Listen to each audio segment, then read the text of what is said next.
요즘 기독 신문을 보면 가장 뜨거운 기사가 하나 나옵니다. 그것은 지금 아주 글쎄 성도님들이 관심이 있고 잘 좀 들어보셨는지 모르지만 동성 결혼에 대한 이슈입니다. 오바마 대통령이 최근에 그 모든 연방 행정기관 종사자들과 군인에게 이메일을 보냈습니다. 그게 이제 대통령 명령서인데요. 여기 명령서에는 이렇게 기록되어 있습니다. 6월은 성소수자의 달이라는 사실을 잊어서는 안 된다고 강조하고 있습니다. 성소수자란 레즈비언이나 게이나 양성애자 그리고 트랜스젠더를 얘기합니다. 6월은 성소수자의 달인데 이걸 강조하면서 동성애에 반대하는 모든 행위는 심각한 편견이며 특히 보수적인 기독교인들은 미국 정부가 추구하는 성의 다양성을 훼손하는 적이다라고 비판하고 있습니다. 뿐만 아니라 오바마 대통령은 이메일에서 이렇게 얘기합니다. 우리는 우리 사회의 일부분인 성소수자 개개인을 미국의 자랑스러운 유산으로 여기며 축복한다. 그러면서 미국의 완벽한 하나됨을 위해 애써온 이들에게 존경을 보내며 미국은 있는 모습 그대로 사람들을 받아주는 곳이다 라고 말하고 있습니다. 이에 대해서 남침내 교회 그 총회장인 로니 플로이드라는 목사님은 바로 이 이슈에 대해서 동성 결혼과 그 인종차별에 관한 현재 이슈에 대해서 이렇게 얘기합니다. 이 로니 플로이드 목사님은 임박한 미국 연방 대법원의 동성 결혼 판결에 대해서는 결혼은 오직 남성과 여성 사이에만 가능하다는 자신의 종교적 입장을 분명히 했는데요. 이렇게 얘기합니다. 하나님께서 이미 정의하신 것을 인간이 다시 정의할 필요가 없다라고 선언합니다. 그러면서 우리는 동성애적 성향으로 고통스러워하는 사람들을 포함해 모든 사람을 사랑하지만 결혼에 대한 하나님의 설계를 벗어나는 행위를 인정할 수 없으며 그렇게 하지도 않을 것이다 라고 말하고 있습니다. 뿐만 아니라 이렇게 얘기합니다. 우리의 첫 번째 헌신은 하나님의 것이며 그 어떤 것도 하나님을 대신할 수 없다라고 선언하면서 연방 대법원이 최종 권위자가 아니라 성경이 결혼에 대한 하나님의 최종 권위자임을 우리가 굳게 믿는다라고 고백하고 있습니다.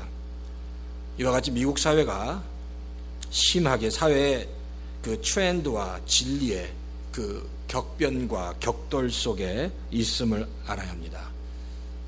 수년 전만 해도 글쎄 한 10여 년 전만 해도 이 동성애 결혼에 대해서 이렇게 심각하게 이렇게 부상할지 몰랐는데 지금은 이제 동성 결혼이나 동성애 이 모든 문제가 성소수자라는 유명한 특별한 어떤 관심과 그 보호의 대상이 되고 있습니다. 이것이 옳다 그르다의 문제를 떠나서 이런 현상이 우리가 지금 살아가고 있는 이 땅에 하나님의 말씀과 진리와 심각한 충돌을 일으키고 있다는 사실을 우리가 알아야 한다는 겁니다. 오늘 우리가 요한계시록에 대해서 좀 살펴보려고 하는데 요한계시록이 우리에게 전하려고 하는 그 진리 계시를 한번 이 시간 다시 한번 살펴보려고 합니다. 사실 요한계시록이 주는 그 진리와 계시는 말세를 살아가는 성도들에게 주시는 하나님의 메시지입니다. 그러니까 이 말세를 살아가는 성도들이 경험하는 그 심각한 그 어려움과 핍박 상황 속에서도 하나님의 자녀가 그 어떻게 계시를 그 진리를 붙잡아야 하는가를 보여주고 있는 책이 바로 요한계시록이다라고 말씀드릴 수 있습니다. 자, 우리가 근데 사실 이 요한계시록처럼 어렵고 참 해석하기 어렵고 좀 부담스러운 책이 없습니다. 그렇죠?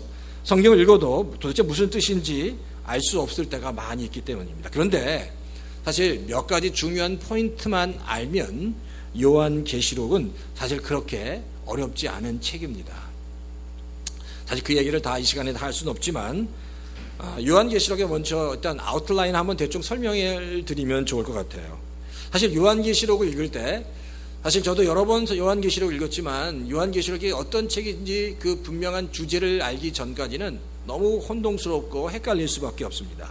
근데 요한계시록을 읽을 때 제일 먼저 유념해야 될 것은 요한계시록에서 나오는 수없이 많은 상징과 디테일한 형상들, 이런 디테일한 형상이나 상징에 대해서는 그 해석을 나중에 하시는 게 좋습니다.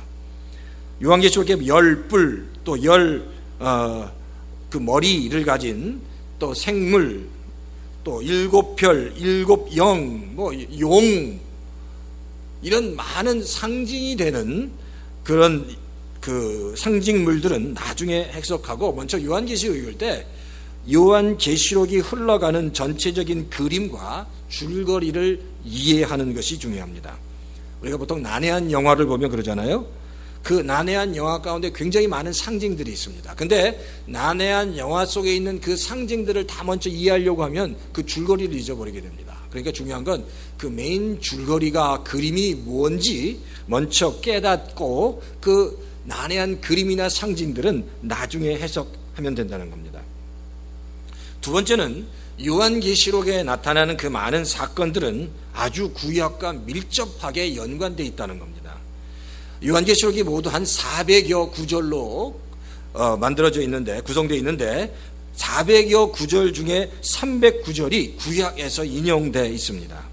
그러니까 사실 요한계시록의 대부분은 구약과 밀접한 관계가 있다는 겁니다. 특히 구약의 예언서에서 많이 인용되었기 때문에 그 구약의 예언서와 연관시켜서 요한계시록을 읽게 되면 훨씬 쉽게 요한계시록을 이해할 수 있게 된다는 겁니다. 세 번째, 요한계시록은 요한계시록이 말하고자 하는 가장 분명한 주제는 예수 그리스도와 교회에 관한 이야기다라는 겁니다. 특히 요한계시록에서 보이고자 하는 그 교회는, 그 가시적인 교회는 이 세상에서 굉장히 핍박을 당하고 있는 교회입니다. 굉장히 어려움과 곤란 가운데, 환난 가운데 있는 교회를 그리고 있습니다. 근데 문제는 고난과 환난 가운데 있지만 요한계시록에 나타나는 그 교회는 결국에는 승리한다는 겁니다.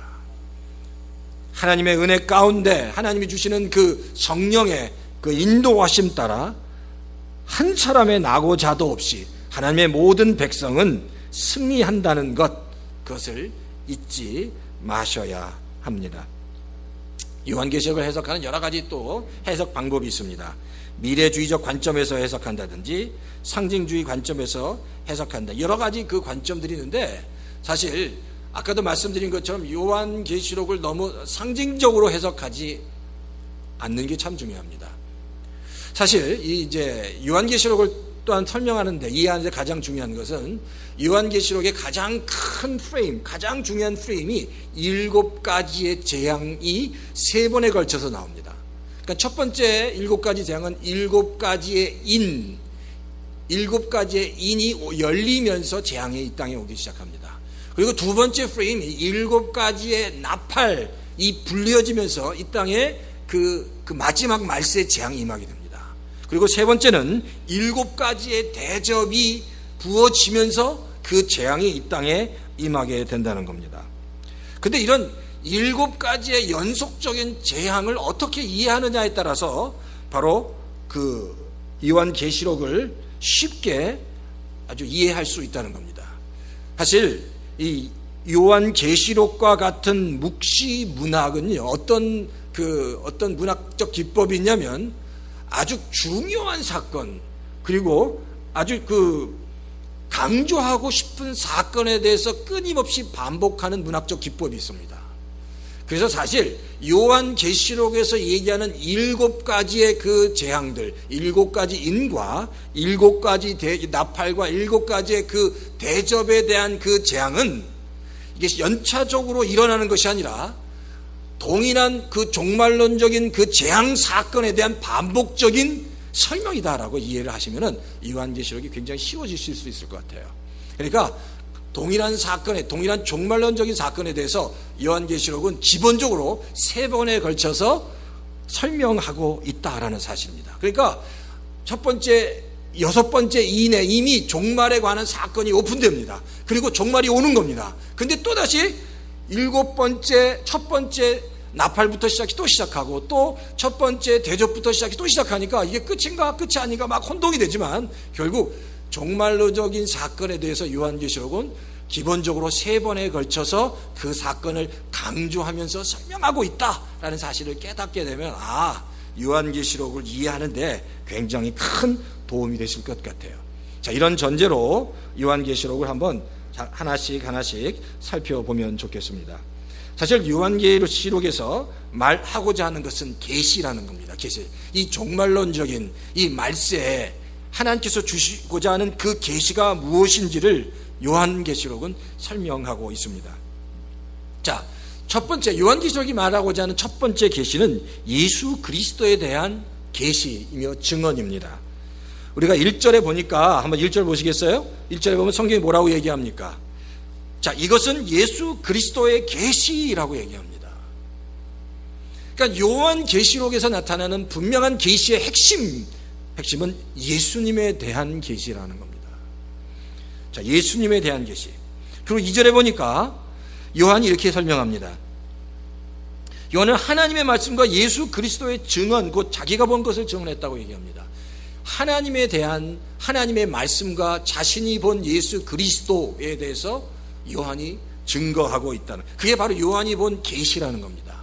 사실 그러면 하나님의 말씀이 뭐냐? 하나님의 말씀의 핵심은 예수 그리스도이시다라는 겁니다. 결국 그러니까 요한계시록에서 얘기하는 가장 중요한 핵심은, 계시의 핵심은 예수 그리스도를 말씀하고 있다라는 겁니다. 자, 히브리서 1장 1절에서 2절을 이렇게 성경은 기록합니다. 하나님께서 옛날에는 예언자들을 통해서 여러 번에 걸쳐서 여러 가지 방법으로 우리 조상들에게 말씀하셨으나 이 마지막 날에는 아들을 통하여 우리에게 말씀하셨습니다라고 얘기합니다. 그러니까 구약 시대에서는 예언자들을 통해서 그리고 여러 가지 다른 방법을 통해서 예수 그리스도가 어떤 분이신지를 설명했다는 겁니다.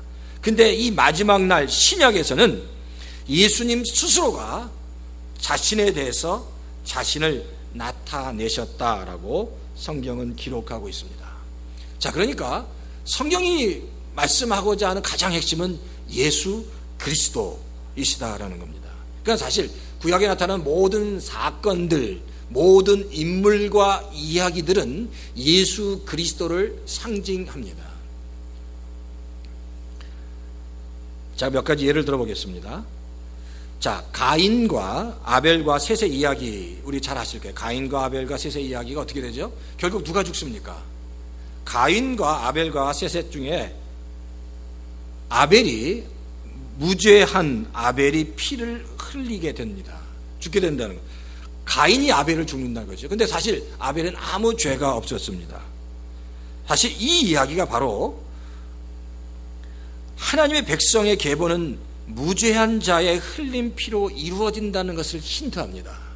결국 무죄하신 예수 그리스도가 십자가에 죽으신다는 것을 힌트한다는 겁니다.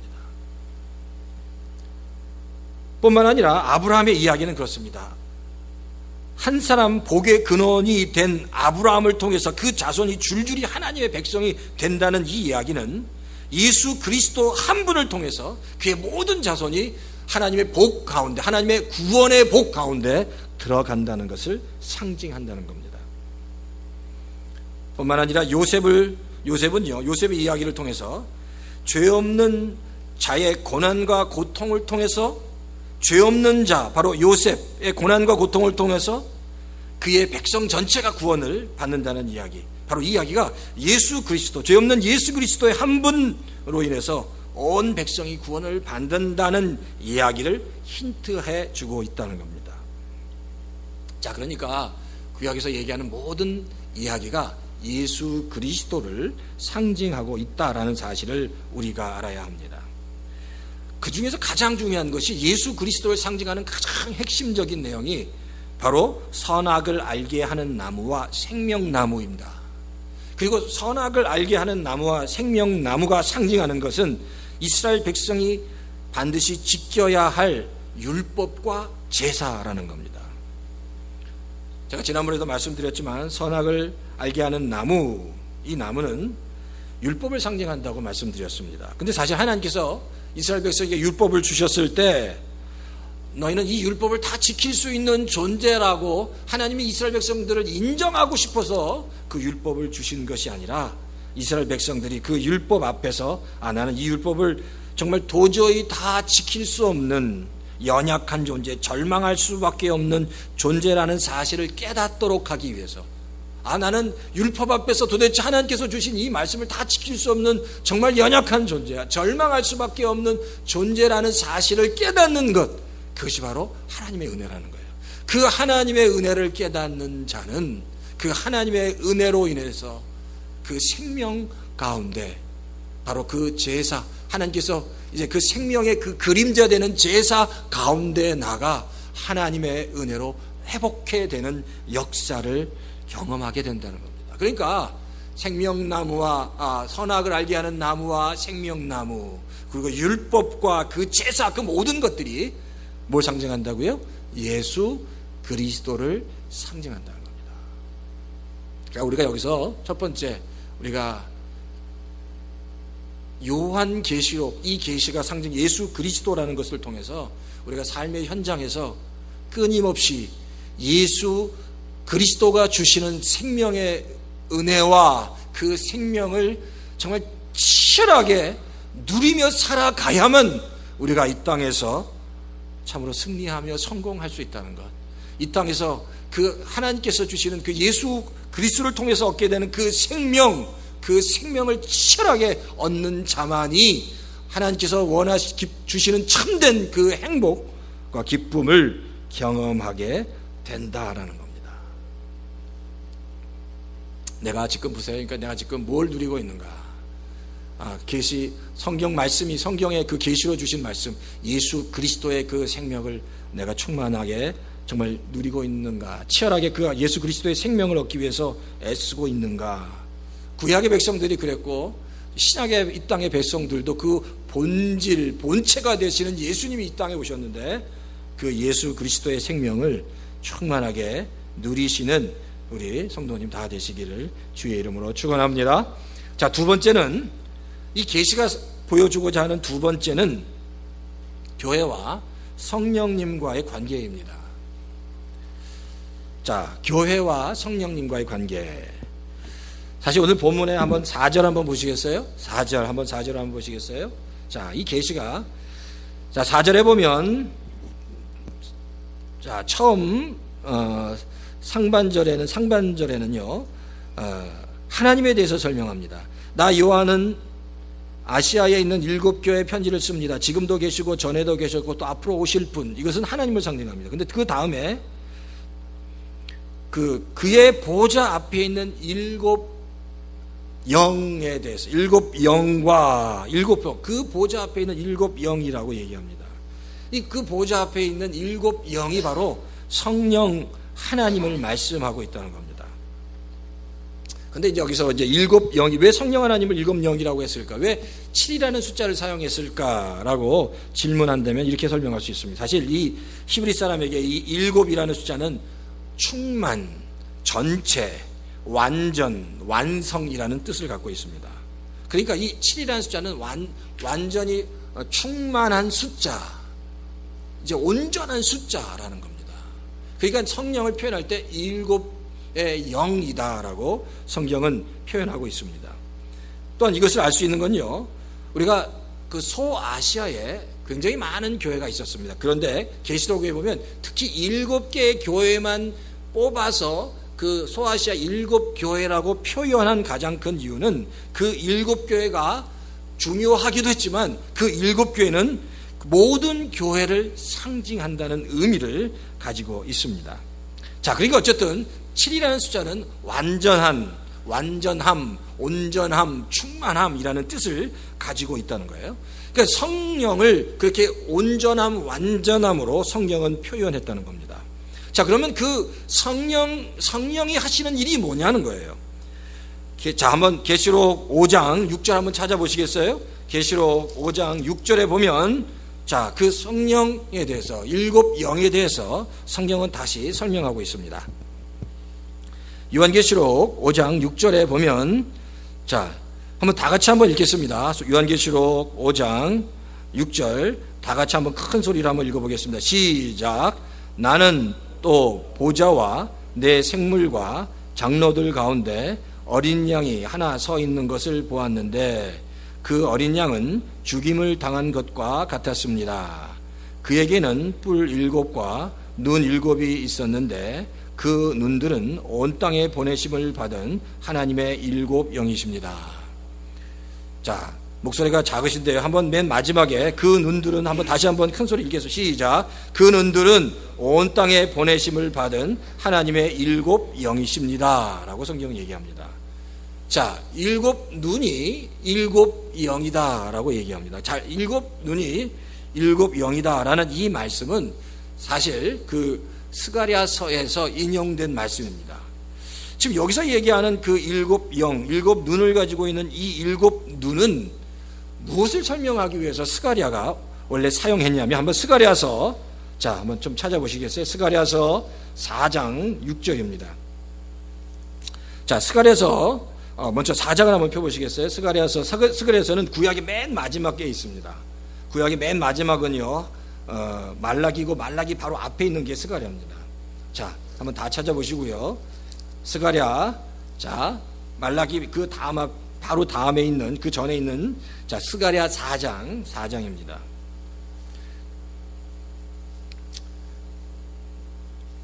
스가랴 4장 2절과 3절에 보면 그 7개의 등잔에 대해서 설명합니다. 스가랴 4장 2절, 자, 3절에 보면 제가 한번 2절, 3절을 먼저 읽어볼게요. 그가 나에게 무엇을 보느냐고 묻기에 내가 대답하였다. 순금으로 만든 등잔대를 봅니다. 등잔대 꼭대기에는 기름을 담은 그릇이 있고 그 그릇과 가장자리에는 7 대롱에 연결된 등잔 7개가 놓여 있습니다. 그리고 그 등잔대 옆에는 2 그루의 올리브 나무가 서 있는 이제 환상을 스가랴가 봤다는 거예요. 그러니까 이 환상에 보니까 7개의 등잔이 그려져, 7개의 등잔이 이제 거기에 있는 거예요. 그러니까. 자, 그럼 여기서 7개 이 등잔이 바로 뭘 의미하느냐? 바로 스가랴서 4장 10절에 보면, 자, 4장 10절 한번 다 같이 한번 읽어보시겠어요? 스가랴서 4장 10절 시작. 시작이 미약하다고 비웃는 자가 누구냐? 수룹바벨이 돌로 된 측량추를 손에 잡으면 사람들은 그것을 보고 기뻐할 것이다. 이 7 눈은 온 세상을 살피는 나 주의 눈이다. 자, 사실 이런 예언서가 쉽지는 않지만 사실 이 스가랴가 지금 보고 있는 이 환상은 수룹바벨이 지을 성전에 관한 환상을 보고 있다는 겁니다. 그런데 그 성전에 대한 그림이 7개의 등잔이 있고요. 그 7개의 등잔이 상징하는 것이 7 눈이고 그것이 7 영인데 그게 바로 성령이다라는 겁니다. 자, 그러니까 하나님의 전 성전과 성령과는 아주 밀접한 관계를 가지고 있다라는 겁니다. 좀 더 쉽게 얘기하면 하나님의 전 성전은 성령의 그 역사, 성령의 인도하심, 성령의 기름 부으심, 성령의 충만케 하심, 성령의 도우심으로 세워졌고 이루어져 가는 것이다 라는 것을 설명하고 있다는 거예요. 자, 그러니까 계시록에서 말하고 있는 지금 7 영은 이 끊임없이 요한 계시록에 나와 있는 교회를 세우는 작업을 해가고 있다는 겁니다. 요한계시록에는 그 교회에 대한 많은 상징들이 있습니다. 14만 4천이라는 그 백성들이 바로 교회를 의미합니다. 그리고 여자로, 이 땅에 여자로 표현된 그 여자가 바로 교회를 상징합니다. 지금 기억나시죠? 요한계시록 11장에 보면 용과 그 여자가 나오는데 그 여자가 임신한 채로 이 땅에 와서 아이를 출산하는데 그 여자가 교회를 의미하고 그 출산한 아이가 메시아를 의미합니다. 그러니까 요한계시록에는 교회, 수없이 많은 교회에 대한 상징이 있다는 거예요. 근데 그 교회를 돕는 자가 누구냐? 성령 하나님이시다 라고 성경은, 이 계시록은 말씀하고 있다는 겁니다. 자, 그러니까 사실 그래요. 그러니까 우리가 지금 우리 교회를 볼 때 교회의 가장 중요한 것은 이 교회와 함께 하시는 성령 하나님을 보는 겁니다. 그리고 우리가 깨달아야 될 것은, 교회에서 가장 중요한 것은 이 교회를 통해서 성령 하나님이 정말 자연스럽게 역사하시도록, 그래서 성령의 열매가 맺혀지도록 하는 것, 그게 가장 중요합니다. 이 교회 안에, 이 교회 안에서, 이 교회 안에서 하나님께서 주시는 그 성령을 경험하는 것, 성령의 그 인도함을 받는 것, 그것이 교회의 가장 소중한, 중요한 그 자산이라는 겁니다. 우리가 지금 다 우리가 교회입니다. 근데 이 교회가 추구해야 될 가장 중요한 것은 그 어떤 무슨 다른 어떤 것이 아니라 성령 하나님을 경험하는 거라. 성령 하나님이 없다면, 성전에 성령 하나님이 없다면 그 교회는 껍데기에 불과하다는 겁니다. 근데 지금 계시록은 아주 집요하게 그 교회, 하나님의 백성인 교회를 설명하면서 그 하나님의 백성인 교회를 세우고 채우는 가장 강력한 힘은 바로 성령 하나님이시다라고 성경은 기록하고 있습니다.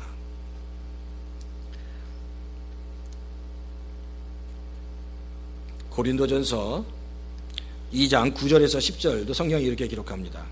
제가 읽어드릴게요. 고린도전서 2장 9절 10절 보면, 기록된 바 하나님이 자기를 사랑하신 자들을 위하여 예비하신 모든 것은 눈으로 보지 못하고 귀로 듣지 못하고 사람의 마음으로 생각하지도 못하였다함과 같으니라. 오직 하나님이 성령으로 이것을 우리에게 보이셨으니 성령은 모든 것 곧 하나님의 깊은 것까지도 통달하시느니라. 자,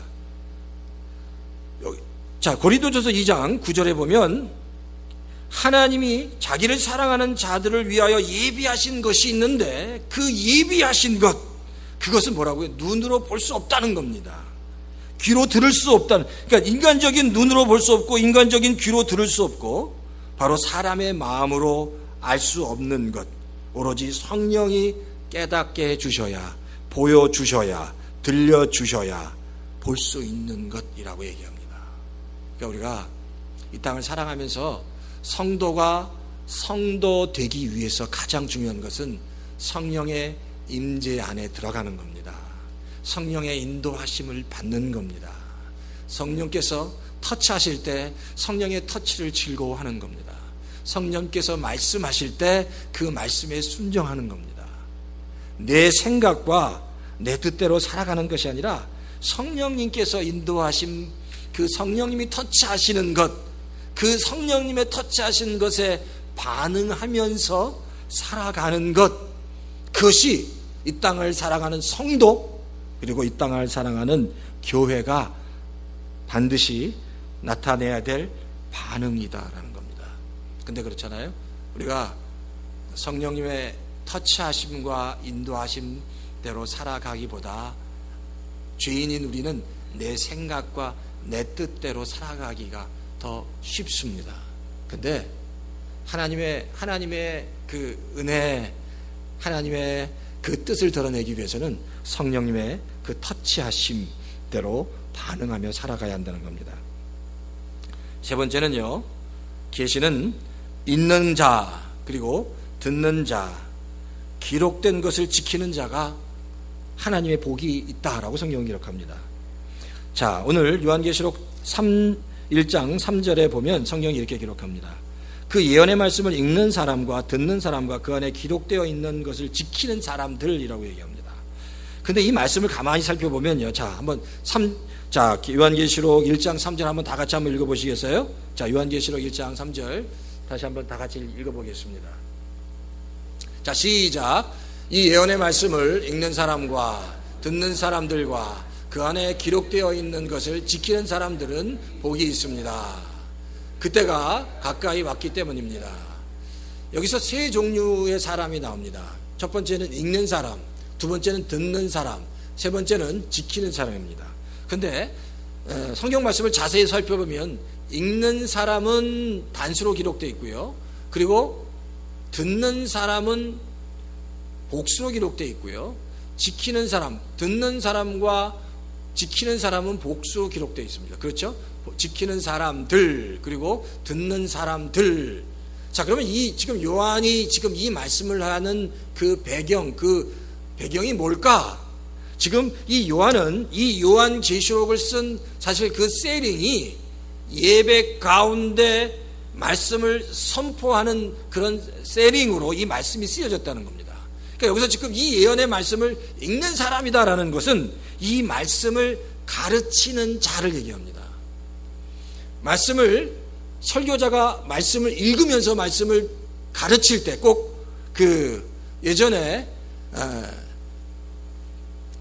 요시야 왕 때 그 선지자 제사장이 그 예루살렘 성전에서 말씀을 읽으면 수많은 이스라엘 백성이 그 앞에서 그 말씀을 듣고 통곡한 것처럼 그 가르치는 자가 말씀을 읽고 바로 그 말씀을 듣는 성도들이 그 말씀에 반응하는 것, 그래서 그 말씀에 반응해서 말씀을 지키는 것이 복이 있다라는 겁니다. 그러니까 보세요. 말씀을 읽는 자는 설교자, 가르치는 자를 의미하고요. 말씀을 듣는 자는 말씀을 듣는 성도들을 의미합니다.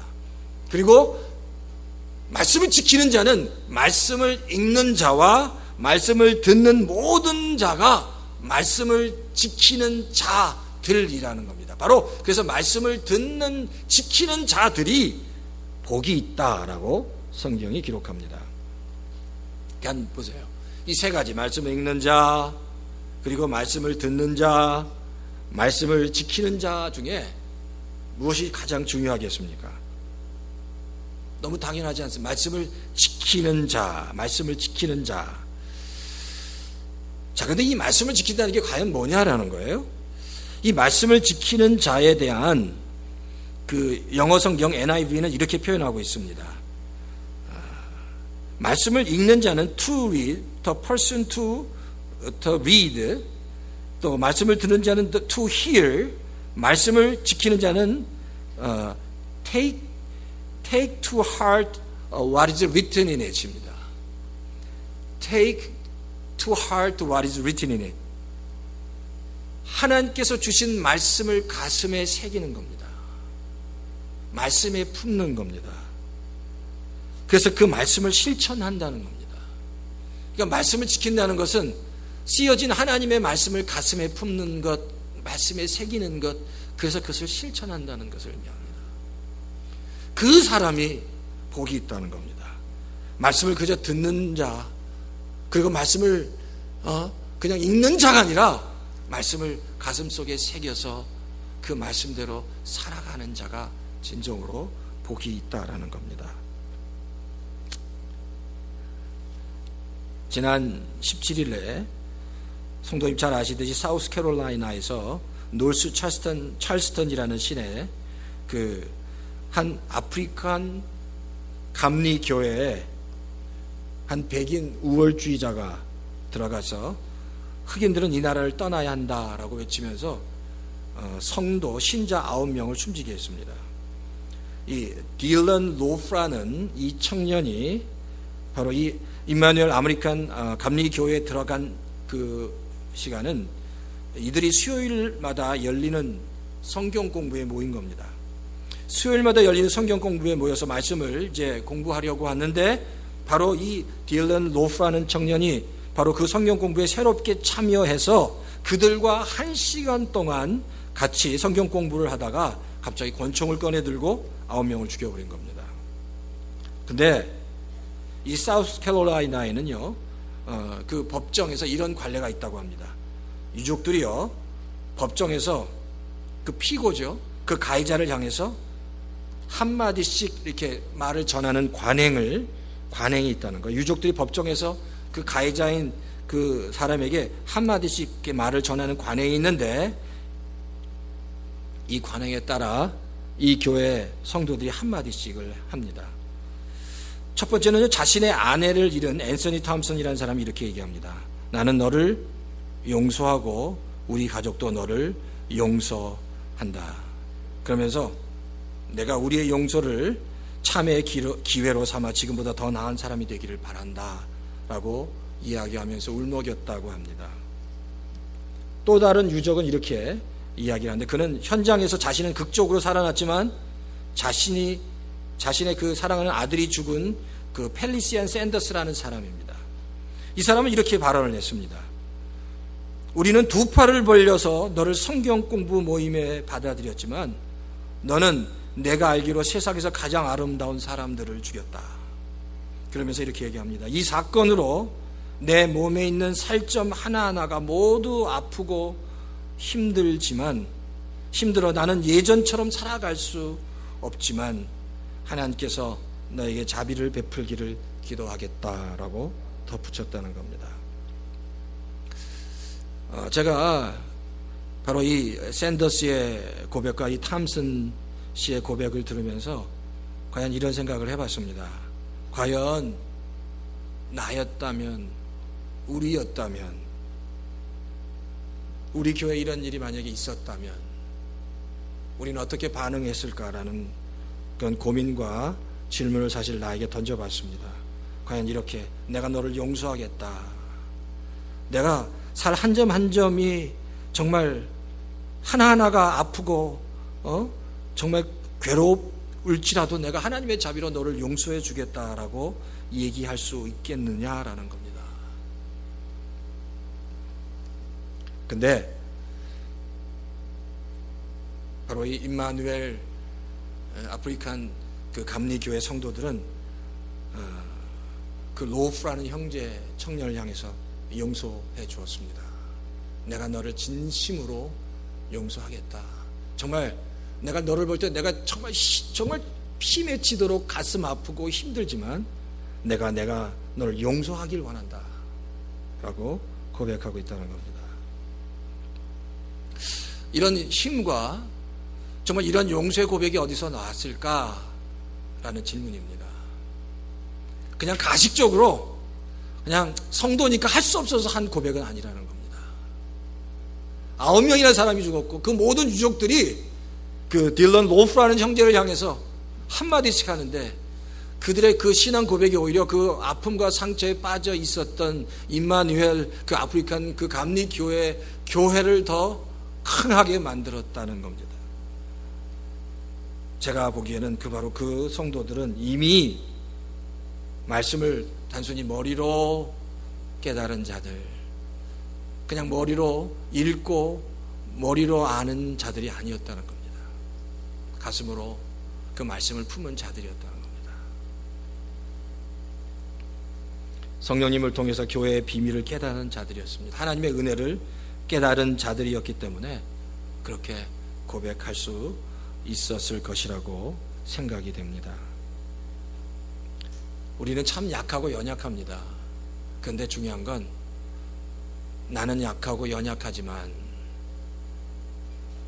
나와 함께 계신 성령 하나님, 나에게 은혜를 주시는 그 예수 그리스도가 나와 동행하면 이 연약한 우리를 통해서 정말 하나님께서 기뻐하시는 그런 정말 강한 믿음 안에서 굳건히 뿌리를 내릴 수 있는 그런 성도로 세워져 갈 수 있다라는 겁니다. 우리 얼바인 열린교회 성도 한 사람 한 사람, 저를 비롯해서 모든 성도들, 우리가 이 땅을 살아가면서 치열한 영적 전쟁을 벌이고 있습니다. 우리가 그 영적 전쟁에 있는지 없는지 알건 모르건 간에 우리는 그 치열한 영적 전쟁 속에 살아가고 있습니다. 근데 이렇게 치열한 영적 전쟁에서 승리할 수 있는 유일한 방법은 우리가 늘 깨어 있어야 되는 겁니다.